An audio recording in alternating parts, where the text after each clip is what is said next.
welcome to the Leadership Lens.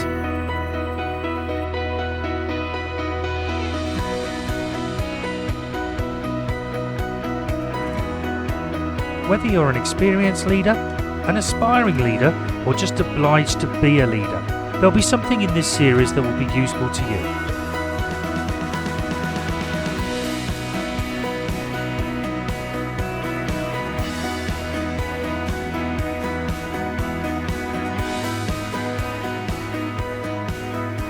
In this episode of the Leadership Lens, I'll be talking about two hierarchies, one that you need and one that, whilst is never formalised as part of your plan, structure and ways of working, can easily slip into becoming a thing, and it's a thing that can be very counterproductive and disruptive for an organisation. These hierarchies are an operational hierarchy and a cultural hierarchy.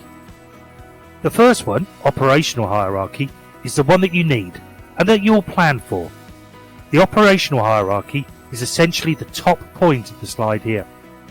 The second point on the slide relates to organisational culture, which is an area that I will keep coming back to during this series because it is so important. If the organisational culture is ineffective or inappropriate, then there is a risk that a cultural hierarchy will slip into an organisation, often unwittingly, and this will then erode and prevent all the elements referred to in the second point on this slide. So, what are the elements of an operational hierarchy? And remember, this is the one that we need. Essentially, it's the formalised framework around which everything else is built. Even in the most innovative and creative environments, there still needs to be a structure, a chain of responsibility, and a process for final decision making. Essentially, it provides the framework. It outlines who is responsible for each part of the organisation. So it's about clearly defined roles.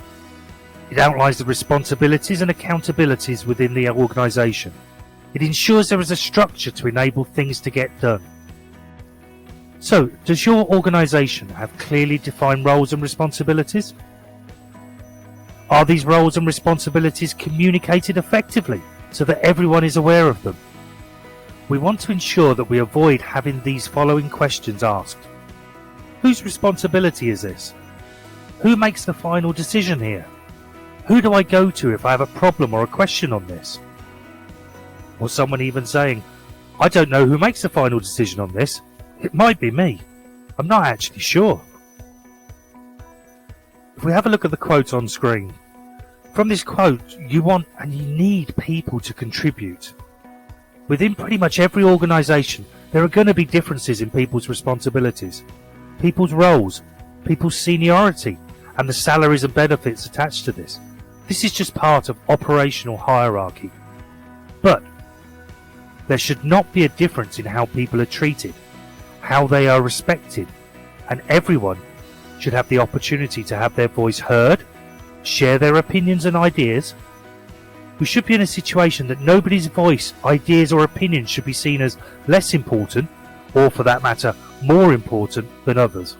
Obviously there needs to be processes in place for people to be listened to, for them to share ideas and opinions, and it must be in an appropriate and practical way. This is part of the processes, systems and organisational culture that is built around to support the operational hierarchy. A key thing also to remember here is that whilst voices, ideas and opinions from everyone need to be listened to, evaluated, judged and considered with a fair and open mind, it doesn't necessarily mean that they have to be acted on or implemented. Some things may end up being actioned, some things may not. Some things might be actioned at a later stage. Some things might need to be tweaked, developed, adjusted and refined later on. But the important thing is, as long as they are genuinely heard and considered, this is the vital part. So let's look at the elements that could be considered part of a cultural hierarchy. How can you tell if a cultural hierarchy is slipping into your organisation? As I mentioned, a cultural hierarchy, hopefully, is never a formal plan or structure. It just creeps in when the organisational culture is not strong enough to repel it. It breeds upon people feeling that there is a lack of trust, that there is a blame culture and a culture that does not value people and their potential to be involved, solve problems and add value.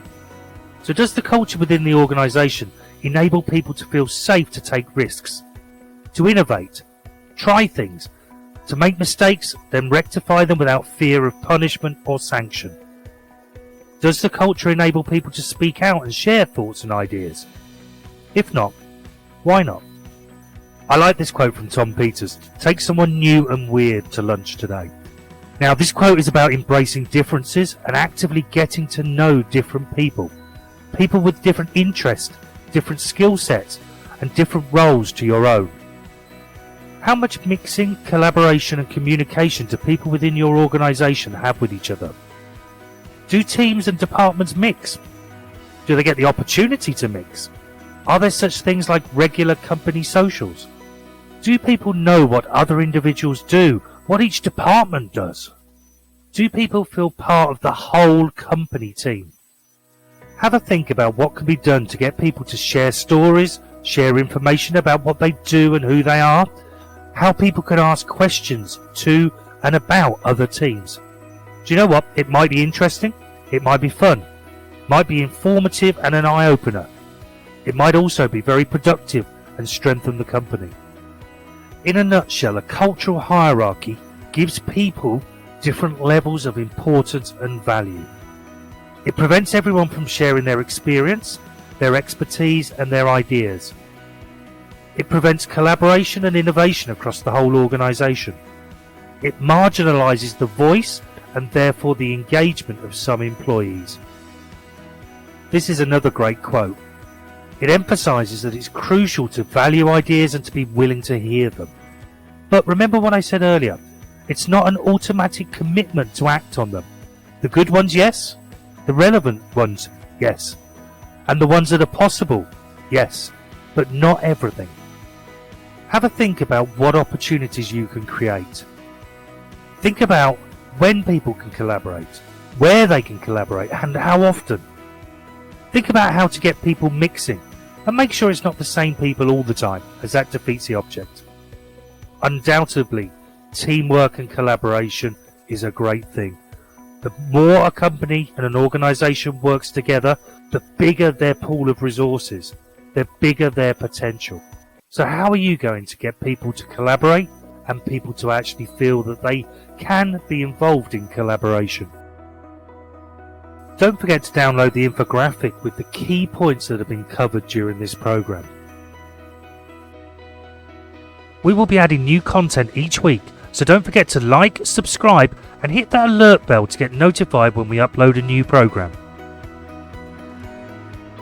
If there is a particular area or issue you'd like us to cover during the series, leave us a comment or send me an email. I look forward to hearing from you.